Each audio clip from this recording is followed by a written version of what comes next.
Recording in progress. A very good evening to one and all. I welcome you all to the 6th edition of This Month in Endoscopy. Today we have Dr. Chalapati Rao discussing 4 important articles that have come over the last 1 month. And we have 2 luminaries from the field of gastroenterology in India with us to discuss those articles. We have Dr. Mahesh Goenka, who doesn't need an introduction. He's from the Apollo Institute of Gastrosciences from Kolkata. And we have Dr. Manu Tandon from the Asian Institute of Gastroenterology in Hyderabad. Without further ado, I'll ask Chalapati to share his slides and proceed with the discussion.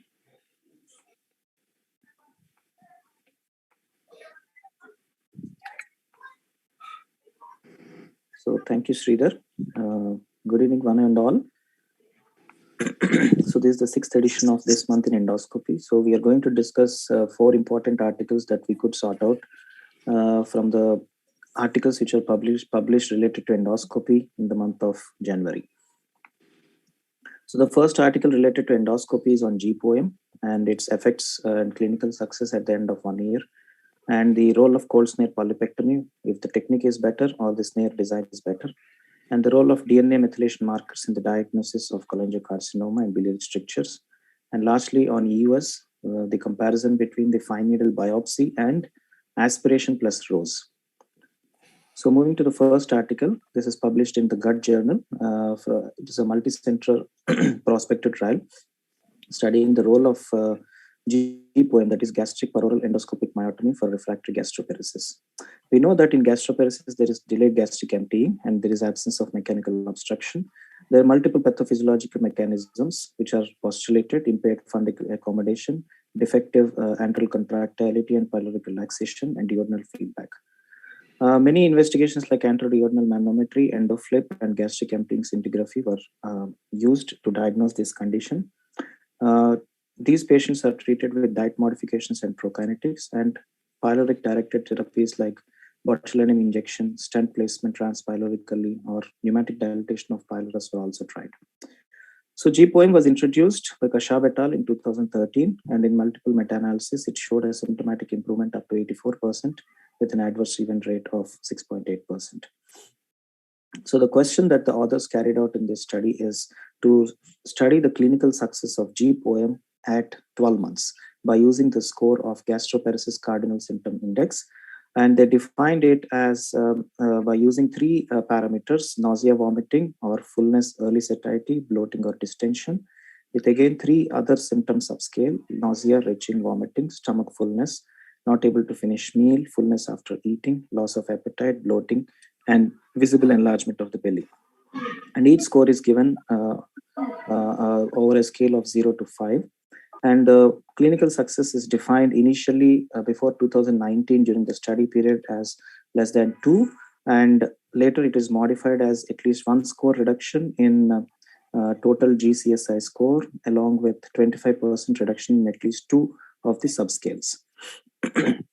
So this is an international multi-center prospective study involving 5 centers between November 2015 and 2018. All patients with refractory gastroparesis suffering with nausea, vomiting, early satiety, belching, bloating, and upper abdominal pain were included, who were refractory to the standard medical therapy and who are over 18 years of age.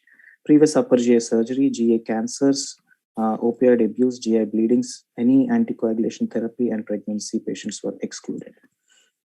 So briefly about the procedure: you take a incision linearly over the greater curvature of the stomach around 5 centimeters proximal to the pylorus. You create a tunnel, move forward, and reach the pyloric ring, and do a pyloromyotomy of up to around 2 centimeters in length, and then close the mucosal defect with the clips. So the length of myotomy achieved in this study is around 2 centimeters. The length of tunnel is around 5 centimeters. The length of incision is around 2 centimeters, and the procedure time was around 43 minutes. With a mean length of hospital stay of 1 day. So various parameters were assessed at baseline during the procedure: 1 month, 3 months, 6 months, and 12 months. The GCSI score was the first one that is assessed, and that is included in the primary endpoint, as well as other parameters like prokinetic medication, quality of life scoring, that is SF36 questionnaire, which studies 8 domains, and adverse events, and gastric emptying studies were included. So gastric emptying study, the gastroparesis is defined as more than 10% retention at 4 hours. And all the first one, that is the GCSI score, was the primary outcome, rest all are secondary outcomes. So coming to the results, it included all kind of etiologies, that is the idiopathic, post-surgical, and diabetic etiologies. Mean age is around 49.3 years. The average GCSI score is around 2.8, and the gastric retention percentage at 4 hours before GPOM, that is at baseline, is around 39%. So 82 patients were assessed, out of which 80 patients were included. Technical success was seen in all 80 patients, that is 100%, and 75 patients were included at 12 months of follow-up. So if you see the clinical success was achieved in around 56% of patients at the end of 12 months, based on the definition of GCSI score of less than 1 or more than 25% reduction in one of the 2 subscales. And if you see the original primary endpoint that was defined in the original during the start of the study, GCSI less than 2 was achieved in around 66 to 68% of patients. And these results are similar across all etiologies. Coming to the quality of life, there is significant improvement in majority of the parameters at 12 months. And gastric emptying studies were done in around 66% of patients at end of 3 months, but it was not done at 12 months. There is 64% improvement from 39% at baseline to 21%, and it actually normalized in 47% of patients. So if you see the clinical subjective versus objective improvement, the clinical success, that is a subjective improvement, was seen in 75% of patients who had actually an objective improvement on gastric emptying studies. And only 38% of patients had improvement when there is no improvement seen in the gastric scintigraphy. So adverse events are seen in 5 patients, which could be managed conservatively, like capnoperitoneum, mucosotomy, and thermal injury. And if you see the other scores, like there is a reduction in GCSI from 2.8 to 1.6 at 1 month and 1.5 at 12 months. Nausea score improved from 2.5 to 1.2 and slightly improved to 1.4 at 12 months. Fullness and satiety score improved from 3.4 to 2.1 at 1 month and stabilized at 1.8 score at 12 months. The bloating score improved from 2.7 to 1.5 and further reduced to 1.3 at the end of 12 months. So most importantly, what they found is if there is a clinical success that is noted at 1 month, it could predict a long-term success that is at 12 months. So those who had clinical success at 1 month of assessment, they could maintain the clinical success even at end of 12 months. So what are the predictors for clinical success? On univariate analysis, they found that the baseline GCSI score more than 2.6, that is more severe symptom index, and patients who had higher fullness and early satiety score, and patients who had more than 20% of retention at 4 months at baseline, and clinical success at 1 month to be significant predictors on univariate analysis. On multivariate analysis, they could found that only 2 parameters, that is baseline GCSI score more than 2.6 and baseline gastric emptying studies showing more than 20% reduction at 4 hours. Both of these parameters to be significant predictors. So what does it mean? It means that the patients with severe symptoms and higher gastric retention at baseline, they respond better with GPOM. So here in this study, GPOM actually showed a modest improvement in midterm, that is at 12 months, and it has a lower clinical success than previously reported studies. And these patients, what the authors suggest is it should not be used as a regular treatment modality for all gastric patients, gastroparesis patients. It has to be selected, patient has to be selected in an optimal way to attain better success. As I said, these patients with severe symptoms and higher gastric retention at baseline, they responded better. The limitations are very important. It is not a controlled study. Not all patients underwent a gastric emptying at 3 months. Only 66% patients underwent, and none of the patients underwent a gastric emptying study at 12 months. So there is no actual correlation between subjective and objective parameters at end of 12 months. And there is no adequate controlling with respect to confounding variables like effect of prokinetics and other interventions. Kalpati, yeah, that was a good review. I'll begin by noting down some things. I will First, how long was it was done at 5 centers. So do you think the skill and the uniformity of everything would have been not been biased? This was done at 5 centers, you said, no? Yes. So This is done you think that across US and Brazil. yeah, 5 centers in technical US and skill Brazil. also matters, I felt, in certain of these procedures. So that may be a confounding factor, one. Second, how long was standard medical treatment given in all these patients? Was there a minimum time limit, whatever you did, prokinetics or Botulinum or whatever it was? Yeah. Is there a time or just this thing? No, they noted only that patients, that certain number of patients, up to 20 to 30% already received some kind of prokinetics. No similar time number given. of patients. No time was given, but No time. at some point they have mentioned that the mean duration between the gastric emptying studies and the actual GPOM procedure was around 16 months. So they have tried them for 1.5 years, nearly Probably, 1.5 years. That's you have an tried. indirect market. Yeah, that I wanted to know and given adequately. One slide I'm not able to follow in yours. If you go back, gastric emptying studies 75% improved and 38% didn't improve. That doesn't add up to 100. One of your earlier slides. Go back. Yeah, go further. Yeah, this So yeah, I think you crossed it off. No, somewhere. Next slide. next one. See, you have written clinical success even, so you had clinical success even if there was no, I didn't follow this last part, 75% improved, 40% didn't improve, that makes it close to 115%. That I didn't follow. You got this? Chalpati? You are muted, Chalpati. Yeah. So actually, it did not come to 100%, sir. Probably. Yeah, it is close to 120%. Close to 120%. Yes. But I did mention that because that was mentioned in the article. What my feeling is that this only means that those who had GS improvement, clinical success was seen in 75%. And but even those if who they did not have GS improvement, they are also 40% improved. 40% clinical success was seen. Yeah. Okay, This is what possibly it means, and that's why the total will not be 100. They are different group of people. Yeah. Okay, so that's what it is. So there is no correlation. Actually. Yeah. Now, just two more comments before I ask Mahesh. Now, at 1 year, it is 55 or 56%, 12 months. So, one, are we justified in doing poem, or as the authors have rightly pointed out, be highly selective? And my second comment, of course, is that success depends on proper selection, because only people who had the worst group of symptoms did the best.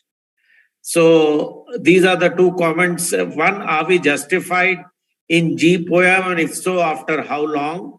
Because after GPOM, what can we offer? Suppose 45% don't improve at 1 year. What do we do for that group? And second, ideal candidate, in addition to these two parameters which you have told on multivariate, can we have some sort of markers so that we can predict success rate based on these criteria? That's all. Mahesh?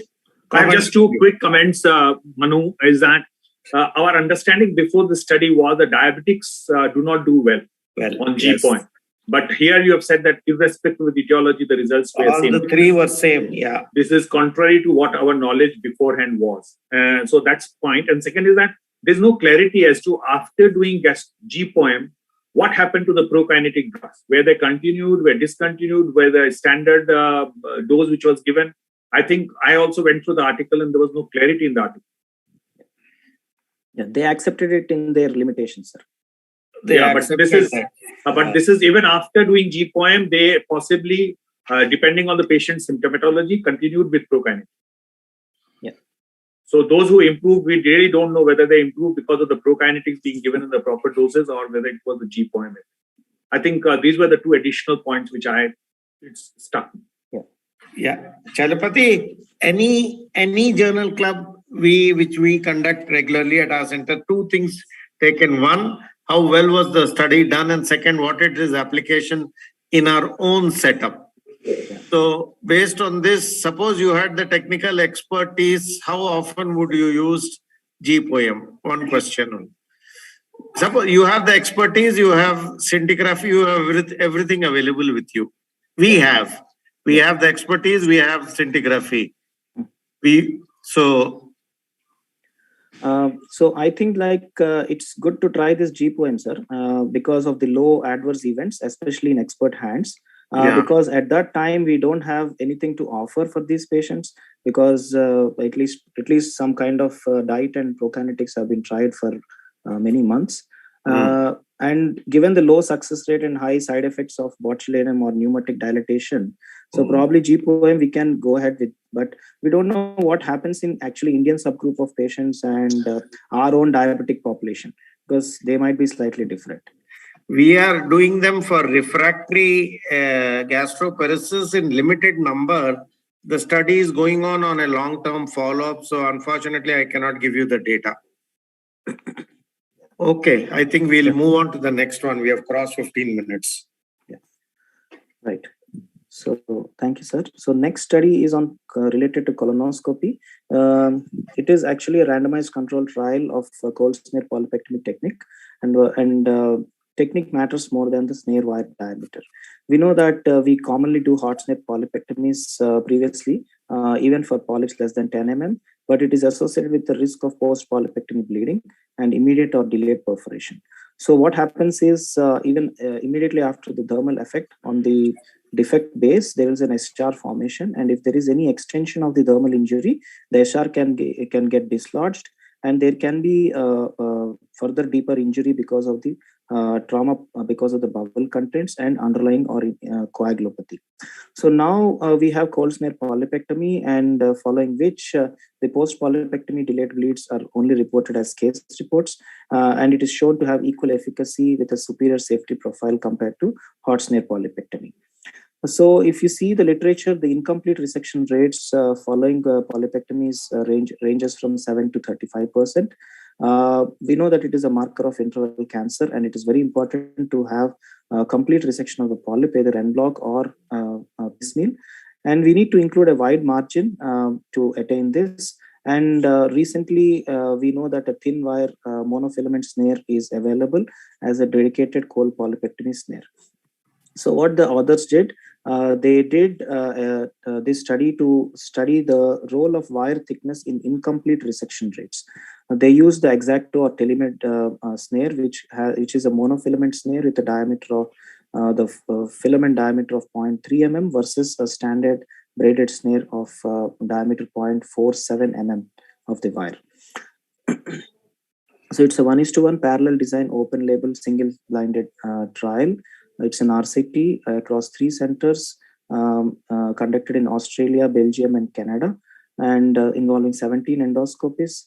Polyps of less than 10 mm without submucosal invasive cancers were included, and any patient with poor preparation, those with pregnancy, IBD, those who are using antiplatelets and anticoagulation beyond guideline recommendations, and ASA more than 4, and patients with coagulopathy are excluded.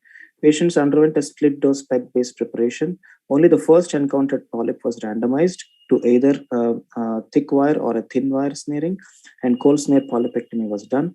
2 biopsies were taken from either side of the resection margin, and sometimes from the deeper submucosal tissue as well, as per the endoscopist's discretion, and it's sent to analyze the incomplete resection rates, and here the pathologist and the patient were blinded.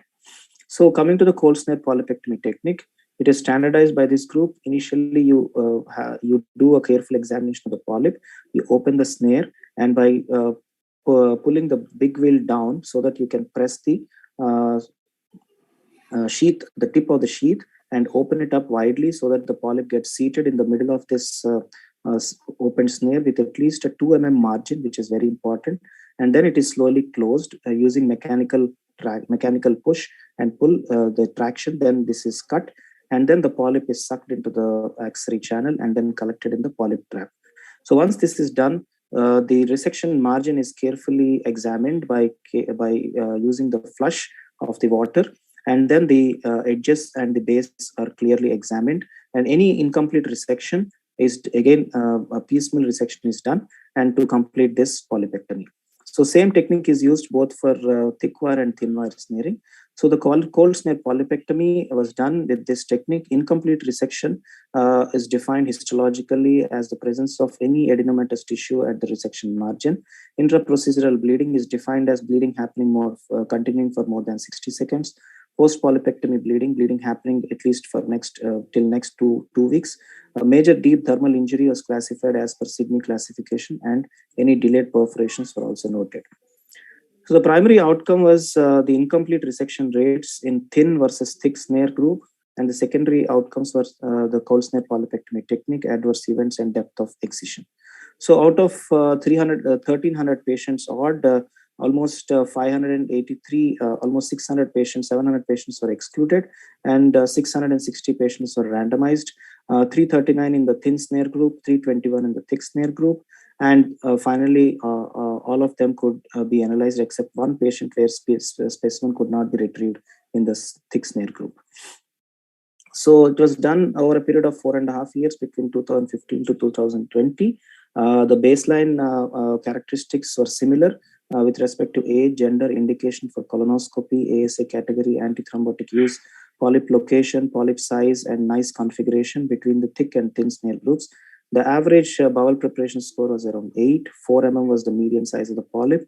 Predominantly, they are located in the right colon, and 67% are adenomatous as per NICE category 2. So the primary outcome, incomplete resection rates were seen in 0.9% in the thin snare group and 2.2% in the thick snare group. It was similar across all kinds of polyps, adenomas, and also even in polyps ranging from 9 to 10 mm, and even in sessile serrated lesions. So coming to the secondary outcomes, the CSP was successful in 100%, and block was achieved in 93%, whereas piecemeal resection was done in 6.2% patients. There is a cold snare defect protrusion in 28% of patients. Adverse events were very low in around 3 patients who had intraprocedural bleed, which could be controlled easily. No post polypectomy delayed bleeding, no perforation was noted. A polyp was identified in 88% of patients on histopathology. 59% were tubular adenoma, 60% were low-grade dysplasias. And more importantly, submucosal tissue was seen in around 5.8%. Thin wire group, it is 7.8, and thick wire group, it is 3.6. So more amount of submucosal tissue was noted in the thin wire group. And these results were similar across all centers and endoscopists, irrespective of their training level. So the important limitations are the endoscopist is not blinded, but obviously it is not possible. But this is tried to be compensated with a multi-center design using a large patient population and endoscopy group. But however, pathologist and patient are blinded. There could be a problem of sampling error while doing a biopsy from the margin, but this is definitely better than the endoscopic assessment alone. The authors feel like it could be an underpowered study, and some 4,000 patients might be needed to randomize to see the actual statistically significant difference of IRR of 1.2%. And the lesions are not randomized as per the size of the margin, but they are randomized as per the thickness of the snare. So that is the important thing. What they conclude is CSP is a very highly effective and safe technique with a very low incomplete resection rates. The techniques to reduce were previously thought to be using a thin wire which is dedicated to cold snare. Now that is challenged by this study. More importantly, the technique is important, that is acquisition of a margin of normal tissue at least 2 mm around the resected polyp. And we should examine the resection margins thoroughly after the cold snare polypectomy by using endoscopy. So optimal operator technique is more important than the snare design. Thank you, Chalapati, for a very brief and to the point presentation of this article. I have gone through this article today morning, and while the results are important, I think this is a beautiful article by Michael Book's group, whom we have all seen in various conferences. He's a celebrated colonoscopist. I think what I liked in this article very much was the way they have described the technique of cold snare polypectomy, how to put the snare, or bring the polyp in the 6 o'clock position, and then to put pressure so that the Snare sits around the polyp in a very nice way, and then slowly close the polypectomy snare. There's all the important steps have been very nicely described. I think what is interesting is that IRR rate is very low, as you pointed out in your introduction. This is usually somewhere around 5 to 10%, but in this particular study, it's less than 2%. So I think it may be that everybody was aware that they are in a part of the trial and they were extra cautious in following the technique. But in the real life world, it may not be as low as it's shown in this particular study. The second thing which struck me is that for a small polyp like less than 10 millimeter, and most of them were even smaller, a good 6-7% required piecemeal polypectomy. So I would like you to comment on these two issues. The third thing which they have mentioned about the limitations, and I also thought was a limitation, that they have just randomly taken 2 biopsies from the 2 edges. How we can be sure that they have not missed out adenomas on the other 2 edges? Usually for circumferential sampling should be done when you are really doing a study like this. This was my impression. Yeah.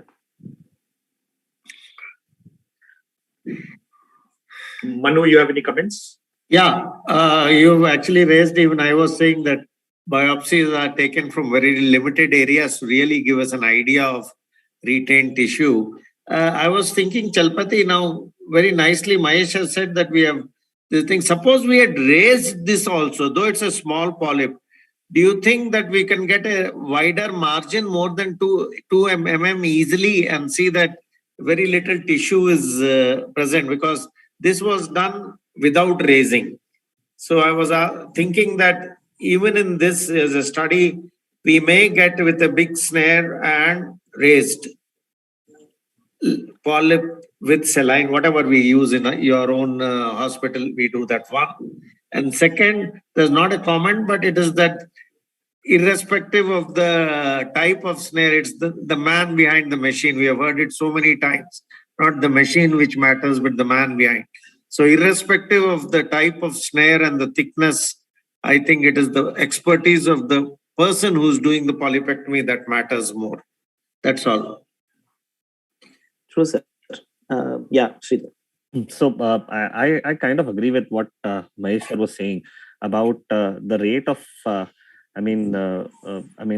the retrieval rate was also very, very high. I mean, for all the polyps they were able to retrieve. I mean, if you actually come to think of it, standard guidelines would say retrieval rate should be anywhere between 90 to 95%. And they were able to retrieve the polyp in all cases. I mean, 339 cases, they have the histology, and 320 in out of 321. So again, that kind of shows there is some amount of Hawthorne effect that is there. So again, we have to interpret the result with some amount of caution. But of course, it may not really be the snare. It must actually be the endoscopist that really matters, the technique that really matters, I think. Yeah. So even though they say that the experience is similar across all endoscopic groups, I mean, they have included some kind of fellows with advanced training. So they may have to be considered as experts only. So this group is well known for their studies in EMR and colonoscopy. So they have a very good perfection. So but surprisingly, as sir said, piecemeal resection of around 6.2 is a little bit high. That's what even I felt for polyp less than 10 mm. And here the mean size of polyp is around 4 mm in fact. So in this group, so that is one thing. And I do agree, like probably the biopsy from circumferential margins have to be taken. That was not done. Another thing is how sure are we that the endoscopist actually took it from the margin?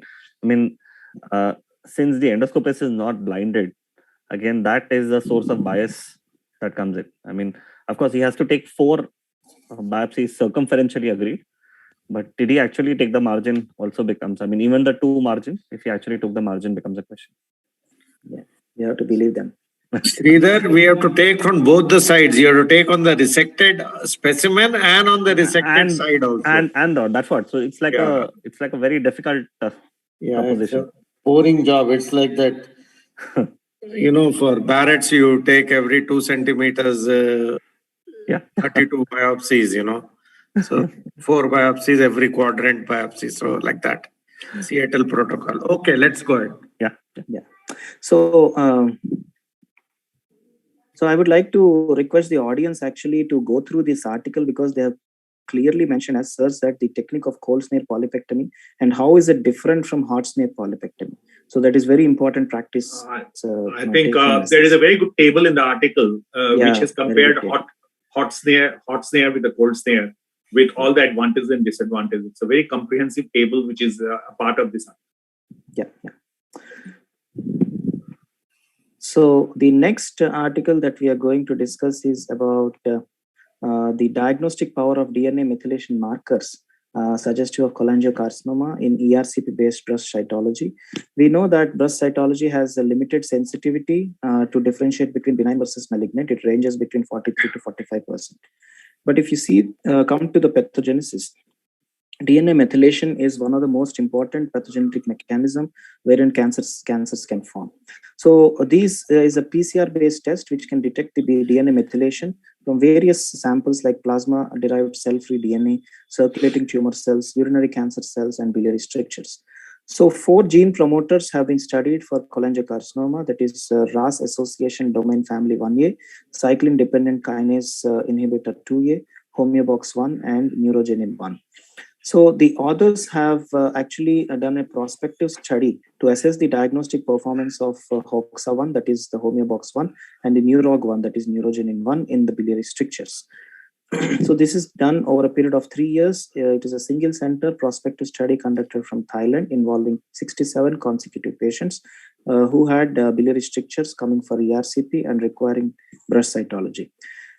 Patients who were pregnant and cancers other than cholangiocarcinoma were excluded, and as well those who did not give any consent. So the details noted were demographic details, blood test imaging findings, ERCP findings, and also clinical course. So the Cytomax 2 brush was used after on ERCP. After obtaining cholangiogram, the stricture was defined, and the catheter was placed proximal to this stricture, and then this brush was opened, and 10 back and forth movements were made. And 2 brushings were taken, one for cytology and one for molecular analysis.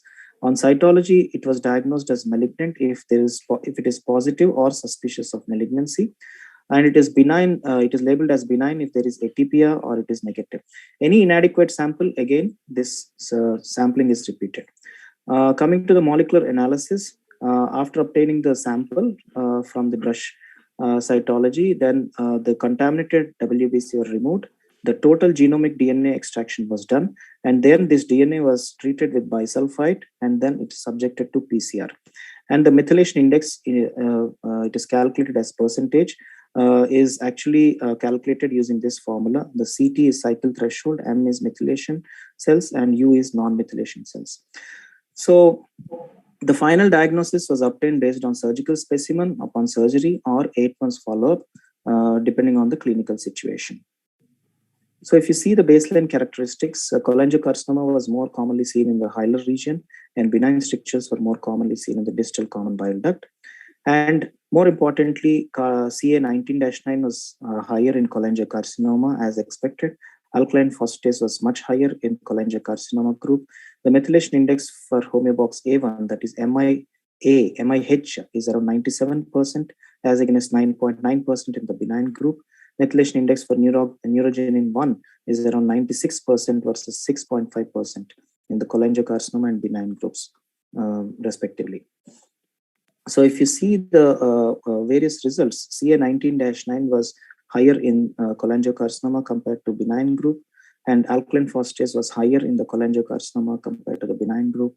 And more importantly, the MIH is much higher in the cholangiocarcinoma, as was MIN in the cholangiocarcinoma group. So if you see the correlation between cytology, CA19-9, and alkaline phosphatase, which are commonly done, and correlate with MIH and MIN, there is a good correlation between cytology and CA19-9, and also alkaline phosphatase has good correlation with MIN. And if you see the correlation between MIH and MIN, they have a good positive correlation. More importantly, those cholangiocarcinoma patients who had actually negative cytology, 14 patients could be identified on MIH and 11 patients could be identified on MIN. And more importantly, 6 patients with cholangiocarcinoma had negative cytology and low CA19-9, and 5 patients could be identified by MIH, and 1 patient could be identified by both the modalities. So if you see the sensitivity, specificity, and accuracy analysis, if you use the methylation markers, the sensitivity significantly improves.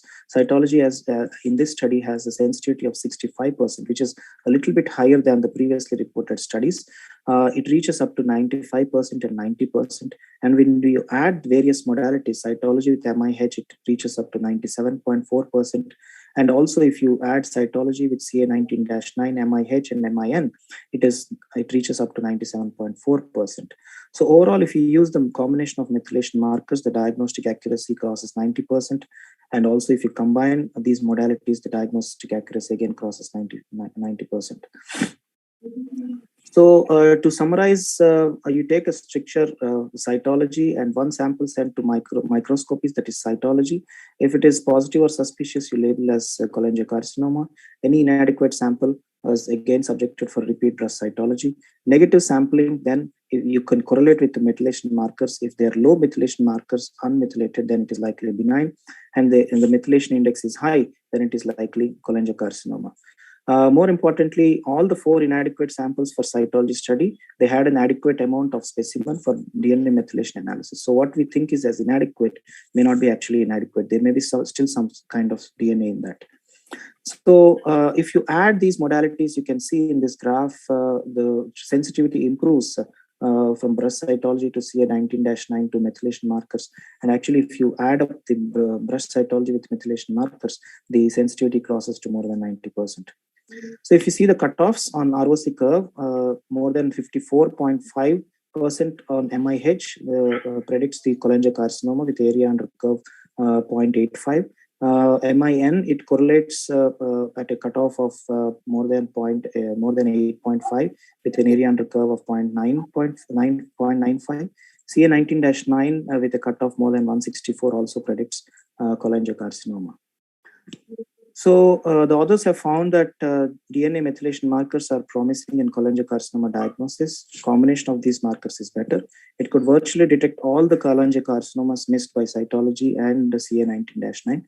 And importantly, the PCR-based test to identify the DNA methylation markers, they're less costly, technically demanding, they're less labor intensive than the available FISH, droplet PCR, and next-gen sequencing. The important limitations are no PSCs were included in this study. It is a single-center study done at a tertiary care center by experts, and clinical application in indeterminate stricture is still to be solved with this kind of methylation markers. Good review, Chalapati. You have raised the necessary points that are needed. I would personally welcome anything if it comes. The first question I would like to know is how easy is it to do in a routine lab? I'm not talking of a highly advanced research lab, and how costly is it? And if it is applicable, I think it is welcome. You know, this study gives 65% as cytology. Navneethan's, that is the Rob Hoss and Shyam Vardaraju's group, has the maximum so far, 59%. So anything which increases it, and this has increased it significantly to close to 90%, I think is welcome. What we need to know is, one, as you rightly said, we should validate it in a few more centers. Second, is it easy to apply in our standard labs, or do we need something very advanced, both machinery, time, as well as skill wise? And if it is not so, I think all of us should. Probably you can lead a multi-center trial in our country, and we should publish our own results. If it validates, a welcome addition, because Navneethan's this thing. Now, I wanted to know, what were the routine tests? Was only cytology done, or was a biopsy, biliary biopsy also taken? So they did not mention about cholangioscopic guided biopsies, sir, in this. They only said brush cytology. Yeah. 65 is very high, then it is only 45. That Orlando study had brush cytology as well as a biopsy, giving a combination of 50. So assuming that the results are to be taken at face value, I think this is a very welcome addition to our armamentarium, because all of us at ERCP have faced this dilemma. And we have also known from literature that 20% of people get operated as malignancy and they eventually turn out to be benign. And vice versa, where we delay, we lose the chance for an R0 resection. So all in all, welcome addition once validated. Mahesh, your comments. I think you've already said everything, Manu. This study is important, as you rightly said, that we have literature talking about fish being used as a additional modality on cytological smears and aneuploidy to be looked for, and that can also increase. But this is another way of improving the result of cytology. But present day, with the cholangioscopy being used more and more and a guided biopsy is being taken, I think we have two different tracks which we are talking about. The one information which I would have want to know from the authors in this study is that they have tried to add brush with methylation index. But what about brush with CA99? They have not talked about if we combine one of the tumor markers with brush cytology result, whether that is somewhere closer to the methylation. Yeah. Any comments there? Yeah, they did not mention, sir. So I'll explore in the one of the genetic laboratories, sir, and find out, because it is a PCR based study, so Yes. it should be easy if we get the primers. Yes, it should be easy to do and cost effective. Nothing beyond the range of a routine person. Then I think a very valuable lead. You are young, four of you are young people. Do a multi-center study. You can include some of us also. Mahesh has got a good team. We've got a lot of good juniors. They'll be happy to do it. Worth doing, Chalpati. Sure, sir. We'll come back to you on that. I think the one point which I want to highlight here is that we, in real world, do not practice the technology of doing the brush cytology. We are very casual about taking the brush cytology. Ideally, we should take, as Chalapati talked about in this study, at least 10 movements should be done. And what is advocated is that you should pass the brush twice. Whether you do a methylation or not, 2 times brush should be allowed to pass. And we should take 10 samples or 10 brushing each time. I don't know whether this is being practiced anywhere routinely, but that itself may increase the pickup rate to some extent. Correct. And from above downwards, more common. No, Mahesh, we don't do. Maximum, I think our technicians do it 5-6 times. We feel we have got adequate tissue, rub it on the slide and then push it in, Yeah. It is something like taking number of FNA passes. You do more number of movements, probably your yield will be better. Fanning, more and more. Okay. So the next study and the last study that we are going to discuss today is on EUS, the role of EUS guided biopsy alone versus EUS FNA with ROSE technique, and it is a multi-center trial. We know that tissue diagnosis is very important in solid pancreatic tumors and its management. EUS FNA plus ROSE has more than 90% diagnostic accuracy.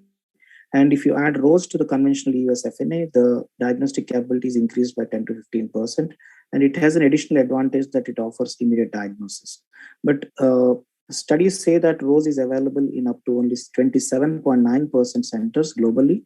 And if there is no ROSE, we have to take at least 7 passes on FNA, which is impractical many of the times. So there is a shift from FNAC to FNB because we now know that tissue core is needed for ancillary investigations and to practice personalized medicine in cancers. So the question is here is how does EUS FNB perform compared to EUS FNA with ROSE in terms of diagnostic performance in patients with solid pancreatic lesions? It is a multi-center RCT done in Canada. It's a non-inferiority trial done between 2018 to 2020. 1:1 block randomization was followed. Patient and statistician were blinded. The operator had experience of more than 500 EUS examinations. The 4-tip FNB, that is from the Medtronic, was compared with the standard FNA needle, and 22G needle and 25G needle were used. So 236 patients were assessed. 235 patients were randomized. 115 patients got the FNB, and 120 patients were sampled using FNA plus Rose technique. And after completion of primary outcome, 114 patients were included in the arm A, and 118 patients were included on arm B. Coming to the Fnb technique, 2 passes were regularly taken, and then a MOSE technique, that is macroscopic on-site evaluation, was done to identify the pink core tissue, and if such tissue was not visible, another pass of Fnb was also taken and the procedure was stopped. All the samples were collected in 10% formalin.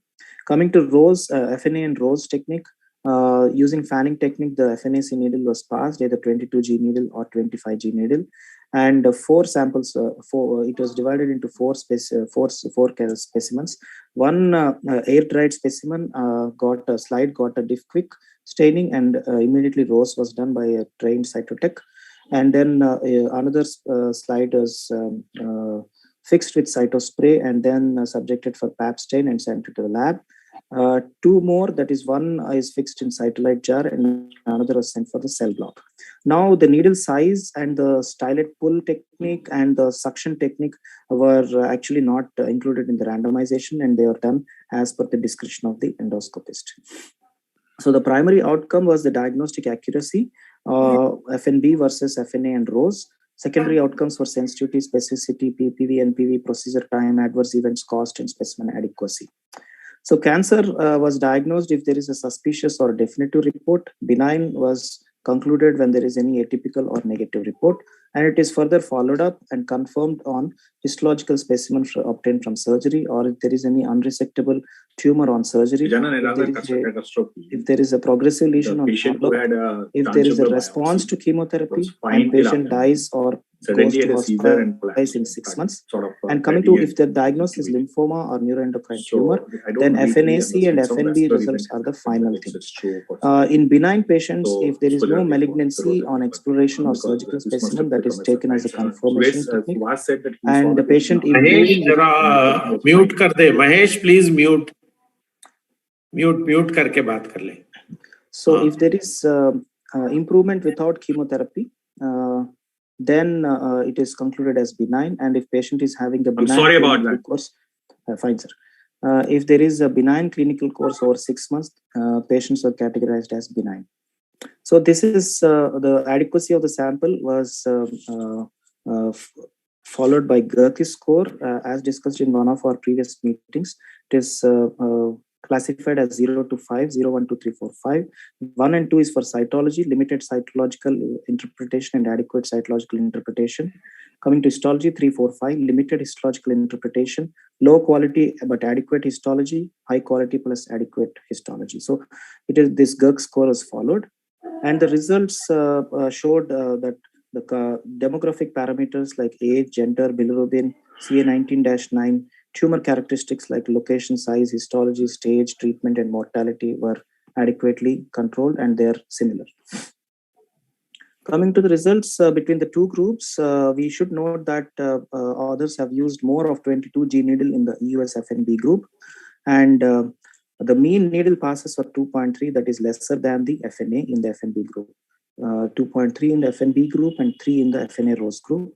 And the procedure time is quicker in the FNB group, 19.3 minutes versus 22.7 minutes. So coming to the results, the diagnostic accuracy is similar, 92% versus 93% in FNB group and FNA Rose group respectively. Both of the techniques have similar sensitivity, specificity, and negative predictive value.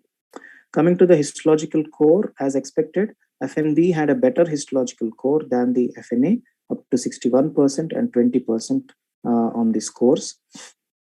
And coming to the cost analysis, FNB was found to be slightly costlier than FNA, but we can debate on that because professional charges and other institutional charges were not included in this study. So the authors have concluded that US FNB had a high diagnostic accuracy. It can achieve this in fewer needle passes and more quickly than the FNA plus Rose technique, and it is better in obtaining a histological core. The important aspect is the endoscopist and the pathologist were not blinded. Only the patient and the statistician were blinded. And always there is a risk of misclassification of final diagnosis, because diagnosis was not always relied on the surgical pathology specimen. But this is quite understandable, because not all patients with pancreatic cancer undergo surgery. We have to follow certain kind of clinical parameters also. Thank you. Thank you, Chalapati. Another interesting study. I think Fnb is becoming more and more popular now, and we've all using it now routinely in place of FNA. What is it? I mean, if I have to really talk about the two arms, the one arm is Fnb with Mohs in this case, because they did a microscopic assessment of the biopsy specimen. And that is the reason why the number of passes for the biopsy was not consistent. Some cases it was 2, and some cases it was 3, and it made an average of about 2.6. So I think it's actually a biopsy with Mohs compared with FNA with rows is how I would look at it in this particular study. Since this is a multi-center study, so we need to know whether the expertise was comparable in the two arms and whether some analysis was done or not. And gold standard always remains a problem in these patients, because you do not have actually a gold standard in a particular case. So any of the two arms showing malignancy would be taken as a malignancy. So that's another point which we need to look at. Now, this was a prospective study, if I got you right. Now, in that case, how do we mislead information about whether a 22 gauge needle was used or 25 gauge needle was used? It's a little surprising for me that if it's a prospective study, it must be clearly documented that this was a 22 gauge or 25 gauge needle. You said 6 cases it was missing. This is something which was striking to me, that in a prospective study, how you will not know the diameter of the needle being used in this case. Of course, as you rightly said, cost would be not relevant to our situation. Our cost pattern is entirely different from the Western world. I agree with Mahesh. FNB has become more and more the standard of care. So now we're talking of solid pancreatic tumors, and NET is becoming, NET we are picking up more and more, and most of them, the oncologists, the surgeons need an IHC. So that very obviously you can do it in a cell block, but obviously much easier done from the solid tissue that you get on an FNB. So I feel, at least at our center, for solid tumors, B is becoming the modality of choice. I don't do EUS, but I see my junior colleagues, all of them do that. What about rows? I feel rows we need now. We have got, assuming we have done a test once, it's turned out inconclusive. The patient is socially in a hurry that surgery is likely. So we call FNA and rows then, and if the row shows positivity, next day morning, taken up for surgery or the same day. So that probably rows is, that's where we are acting on rows. Otherwise, we prefer an FNB in most of our solid tumors. That Manu, the issue is that at your center, pathologists are listen to you. At our centers, pathologists do not listen to us. So they are not available in the room for rows. So we have at most the Mohs which is available to us. So we look at the sample and we ourselves decide whether the sample you judge the adequacy, whereas we got the pathologist to judge that. So you have pathologists who work with you, under you. We have pathologists who work with good, and Shah team is also one of the younger girls now comes and does it in this thing. But we are using it less, Mahesh. We are using it less. FNB is what we are preferring. Chalapati, you have any information on the national scenario? What is the how many centers are actually doing rows? We can run a questionnaire, sir. I think we can circulate a questionnaire. I think it will be very few. I have doubts whether there will be 2, 3 only. Even big institutes like All India Institute and PGI, Chandigarh and SGPGI, I don't think they have the pathologists. Yeah, Chalapati, we are, as I told you, we are doing rows still quite actively in, where time is a constraint and the first report is negative and we are in a hurry to get the second one. For whatever reason, social or otherwise. Let's hear Sridhar. So, sir, we have been doing a comparative trial with the use of an FNB needle, comparing rows versus, no rows. I mean, so basically what we are doing is we are doing rows for every patient, and the first pass is sent for rows and the other 2 passes are taken for routine histopathology. And I think we have just submitted our results for DDW. So, I mean, we found that they were equivalent. That I mean, the rows did not really add any information about the histopathology that we actually got. But did you not get save time? Suppose you needed to go for surgery, and if rows showed positive, then you can probably take up the patient same day or next day, whatever it is. So, sir, doesn't make a difference. Doesn't make a difference. Yeah. So again, the operable patients are I mean, you're really not going to do an FNB in patients who are primarily upfront operable. If you have no, but if you don't know in the pancreas, which is vascular structure, that is where. So again, yeah, that is where the question actually comes. So I guess meeting for 4 days is not going to change. At least in our study, we're getting reports in 4 days. I tell you, we have that issue only if the first time it comes negative and the patients start getting restless, Yeah. Repeat. And so we are stuck. That's why. Okay. Great, sir. Fine.